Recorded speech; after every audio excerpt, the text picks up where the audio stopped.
Hi, Year 12. This video we'll be looking at the 2022 HSC Assessment 1 task for Advanced Mathematics. And I've got question 6 through to question 9 that I'm going to talk us through. Okay, here's the first one. It was worth 5 marks. We need to differentiate x over x squared minus 1. Now, as a rule, people did not do great in this section. I think the main reason being that they didn't write down the rule. We needed to use the quotient rule. That is given to you on your formula sheet, so you need to write it down. Don't memorize it. There's too many people that ended up getting that wrong. And that is your quotient rule given to you. So it's v u dash minus u v dash over v squared. A lot of people have just squared off the bottom, and a lot of people got these two parts of our quotient rule mixed up. So if our top line is our u and our bottom line is our v, I'll be writing those down next to your sheet as well, so there's no room for error. So our u is our x, our v is our x squared minus 1. Our u dash is equal to 1 and our v dash is equal to 2x. And then it's just as simple as substituting that into our formula. So we're going to end up with dy dx is equal to v times u dash. If you set it out like this, you're basically crossing over our parts in a cross, and it's easy to pop in there. So our v and our u dash is going to be x squared minus 1 for our v. Our u dash is 1. So we don't really even need to have that 1 in there. We can get rid of that right from the start. Minus u v dash x times 2x. All over v squared. A lot of people are forgetting the squared part on the bottom. So it's not just x squared minus 1, it's x squared minus 1 all squared. We can neaten up that top line. We've got x squared minus 1 at the start minus 2x squared. All over our x squared minus 1 squared. I'm just going to go down to the next line there. We can join like terms here. So x squared minus 2x squared is minus x squared. We've still got a minus 1, and it's all over x squared minus 1 squared. Okay. We could neaten it up by taking out a minus sign on the top, but that will give us positives in here we can't cancel down. You don't need to expand your bottom line. So if you're expanding your bottom line, that's just wasting time. I would leave it as it is. And in this case, that is our answer. And that was worth 2 marks. Okay, moving down to our next question. It says, find the exact value of f dash of 2, where f of x is equal to x times the square root of 2x plus 1, and this is worth 3 marks. And there's actually 2 ways you can attack this. You could get that squared back under the square root sign and expand and use your normal chain rule. It still is a little bit complicated. I would probably just go straight with, if we want finding our f dash of x, I would be using the product rule. A lot of you used a chain rule here and just ignored the x. The x is there, the x is a function by itself, so the x becomes our u, and the square root of 2x plus 1 is our v, and that's what I suggest we do, and we need to make sure that our product rule is written down right. This one wasn't written down too badly, but we need to get our parts in it. So if our u is our x, our u dash is 1. If v is, we need to write it as, so I might just write it the other way for us, sorry. Let's put our v down here. V is 2x plus 1 to the half. Okay, so our square root is a half. Our u dash is 1, and our v dash is going to be half down the front, 2x plus 1 to the minus a half, and we need to times by the 2, that is the derivative from inside. Our half and our 2 will cancel out, so what we'll end up with is 2x plus 1 to the negative a half. And they're our numbers that we pop in to get our f dash of x. So let's pop that in our formula. V and u dash, I'm going to go across like this. We're going to end up with 2x plus 1 to the power of a half times 1, so I'm going to leave the 1 out there, plus u, which is our x, times my v dash, which is my 2x plus 1 to the minus a half. Now, I am going to pop that in as square roots, just because I think that looks a little bit nicer. And that's what you should have here.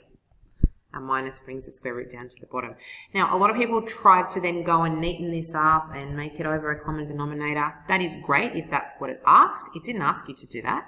It said to find f dash of 2. That is our aim. So I would, at this point, because we're looking for time and trying to get through our exams really quickly, so we've got time to spare, I would pop my 2 straight into here and into my calculator. So I've got 2 times 2 plus 1 plus 2 over the square root of 2 times 2 plus 1, which is the square root of 2 times 2 is 4 plus 1 is 5. So we've got root 5 plus 2 over 2 times 2 is 4 root 5. Okay, the other thing people did wrong was it's an exact value. Okay, so your answer is here, square root of 5 plus 2 over root 5. That is an exact value for f dash of 2. So you were looking for 3 things in here. We needed to find the derivative of f dash of x. We then needed to pop 2 in to find what f dash of 2 is, but your answer needed to be exact. So a decimal was not good enough. Some of you went a little step further and rationalized the denominator. That would be okay as well. And actually, I would prefer that if that was my marking. But we accepted that as it is. So make sure you can do that one. And that was a nice and easy 3 marks. Okay, moving over to question 7. This was 4 marks, the first one being worth 1 mark here. We were given a function, f of x is equal to x squared plus 3. State the vertex of f of x. A vertex is a point. A point has an x and it has a y. Most people did okay at this, but what you need to think of is what does x squared plus 3 look like? You could have done it like this. You might know that it's x squared and it's moved up 3. And therefore our vertex is this point here, and it is the point 0, 3, which is our answer. So 0, 3 is our answer. Or you might have just remembered that it was minus b over 2a, but a lot of people stuffed up with that part in the sense that they didn't remember that there was a middle term in there. So I think this was the easiest way to do it. It was to think of what the graph looked like. It's moved up 3. So our vertex is 0, 3. If you just gave me 3 as an answer, that was not good enough because a vertex is a point. Okay, part B. This is worth 3 marks. We had a lot of people that did really well in this question and a lot that did not know what to do. So let's work through this bit by bit. It's saying let the graph g of x be a transformation of f of x. F of x is given above. Okay, so we've been given f of x, and that is x squared plus 3. And it says where the transformations have been applied in the following order. So we need to do them in this order. So our first part, a vertical dilation. Vertical is up and down, it is y. So y is going to become y over a half. That is our factor here, our half. But that is basically 2y. So y is becoming 2y. So we have y equals x squared plus 3 as our f of x. Our y is being replaced by 2y. So we have 2y equals x squared plus 3. I need to get rid of that 2. So I'm going to have y is a half of x squared plus 3. That is my first translation. My second one is translate by 1 unit to the left. When we're going 1 unit to the left and right is x. X is going to become x. We're going to have it in brackets. To the left, it's not negative, it's plus. So we're going to go 1 unit to the left. So x is being replaced by x plus 1. So I need to pop that in here. So my y is equal to 1 half. My x gets replaced by x plus 1. That's all squared. And I'm plus 3. Okay, that is our equation for g of x. I'm going to neaten it up a little bit because I've got lots of double brackets in there. So I'm going to write that g of x is equal to, I'm going to take my half through. So a half lots of x plus 1 squared. And the half needs to apply itself to the 3. So it's plus 3 over 2. That is our answer, but we haven't finished yet. So what you need to do is keep going back to the question and having a look at, have I answered what the question has asked me? We've done the vertical dilation and the translation. We've studied the equation of g of x, but many people did not give us the coordinates of the vertex, and that was our last thing that we needed. Now back in year 11 content, we could read off the vertex from an equation of this form, and the vertex would be minus 1, 3 over 2. So we can read that straight off there. If you don't know that, then you might want to quickly sketch that and graph that and have a look at what it's going to have a look like. So you could have moved your graph up here by dilating it and translating it. More just the translation would affect that. So that was the answer for that question. Okay. Question number 8, 4 marks. So find the global maximum and global minimum values of y as x cubed minus 12x minus 1 in this range.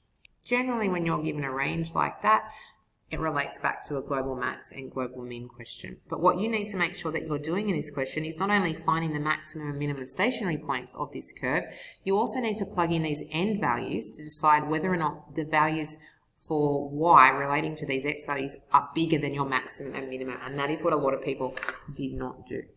So if y is x cubed minus 12x minus 1, y dash is 3x squared minus 12, and y double dash is 6x. And we're going to use that to find our information. So to start with, we need to find our stationary points. Okay? The stationary points happen when y dash is equal to 0. Here is our y dash.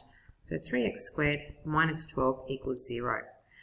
Two ways to do this. You might have popped the minus 12 to the other side and divided by 3. That is one way. I'm going to factor out the 3 and go x squared minus 4 equals 0.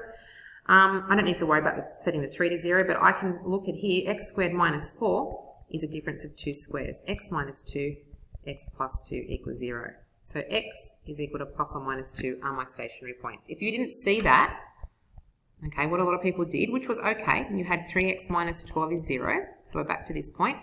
So 3x squared is equal to 12. X squared is equal to 4. X is equal to plus or minus the square root of 4, which is 2. And that's where a lot of people made their mistake. In doing it this way, they forgot the minus 2 in there. So you were left without one of the stationary points. Now, what you need to note is, again, you need to be making sure you're reading these questions. Generally, they will ask for the stationary point. In this case, they haven't asked for the stationary point, but when we're looking at the global minimum and maximum, the global minimum and maximum relates to the y value. So you're going to need to find the y value that relates to this x. So when x is equal to 2 and x is equal to minus 2, we need to find what the corresponding y values are. So we'll end up with minus 17 and 15. To find those, I've just popped them back into this equation for y to get those values. So we've got 2 and minus 17 and minus 2 and 15. A lot of you may have opted to then go and decide if they were maximums or minimums. So you could do that, and by popping that into the second derivative, you can probably look at that and see what that's going to have happen to it. But when I pop into my second derivative, that will give me my maximum or minimum. Okay, so we can have a look at that if we like. This is going to give me a minimum, and this one's going to give me a maximum. Now, they're not our global minimum or maximums, however, and that's what a lot of people have chosen to use as their global minimum or maximum. We need to go back in and we need to test these end values up here. We need to also test minus 5 and 3 into our original function to decide if those values are higher than or lower than the values that we've got down here. So I'm going to test x is equal to 5 minus 5. And x is equal to 3. So they're my end values here. I'm going to pop those in to get their corresponding y values. What I'll end up with is minus 66 and minus 10. So I've got the values of minus 5 and minus 66 and 3 and minus 10. So what you will find is, although these are stationary points here, okay, and we have a value here that is a minimum, when I pop in minus 5, I end up with a more minimum value. So this one is my global minimum. And this one is still my maximum, and that's my global maximum. So if you can't do it that way, a good way is to sketch the graph, and you will see what the graph looks like. But if you can do it without it, that's okay as well. So we're looking for all those things. But I needed you to state in there also what which one was the global max and the global minimum. So a lot of people have gone through and worked things out, but they haven't actually stated what the answer wanted us to have. The question said, find the global max and min. So you needed to state what they were. So I would state that at the bottom, that my global max is the point minus 215, and my global minimum is the point minus 5 and minus 66. And you're going back to check, have I answered all those? Yes, I have. Okay, and that's what's really important. You're not always checking whether or not you've answered the question you've been asked. Okay, last one for my marking schedule is this one here. Now, this was done really not well at all across the board. So it's asking us to find the integral of x squared minus 1 over x squared. Or in relation to x. Now, we don't have a quotient rule or a product rule for integration, but there's two parts to this question. There's a function on the top and there's a function on the bottom. We need to have it into a form where there isn't a function on the top and a function on the bottom. So we need to divide that x squared into each part.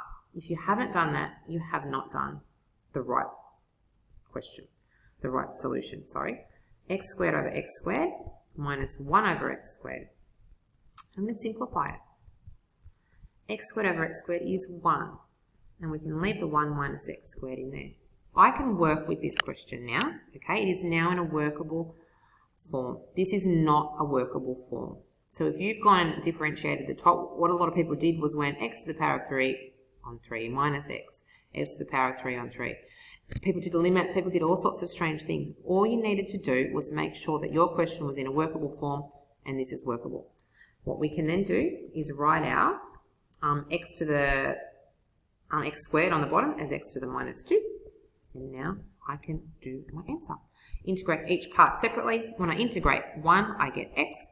When I integrate x to the minus 2, I'm going to get x. It's got a minus in there, but x to the minus 3 all over.